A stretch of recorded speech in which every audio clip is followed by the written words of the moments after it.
ko'p yerlarda yashiradigan narxini ham aytaman. Qarang, siz Rossiya hududida bo'lib turib, Allohning baytiga, Baytullohga kelsangiz bo'ladi. Hozir mana bir ziyoratchimiz bilan turibmiz. Aka, siz qaysi davlat fuqarosisiz? O'zbekiston. O'zbekistonning qayeridansiz? Farg'onasidan. Farg'onadan. Qarang aka, O'zbekiston fuqarosi bo'lib turib keldingiz. Mana bu birinchi sabab sizlarga. Alhamdulillah. Ziyoratlarni qilyapsiz bemalol. Alhamdulillah.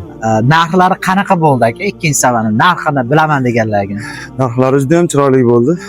Ochig'ini ayting aka, xalq bilsin. Ochig'ini aytadigan bo'lsam, $1150 bo'ldi. $1150 kelib, bemalol hamma yo'q ichida ibodatlar qilyapsiz. Pitaniyadan tashqari. Pitaniyani ham bu yerda o'zim gaplashib berdim. Qaranglar do'stlar, hozir misol sizlarga 3 sababini aytaman. Ramazon oyida 1 oylik to'liq holatda paketimiz bor.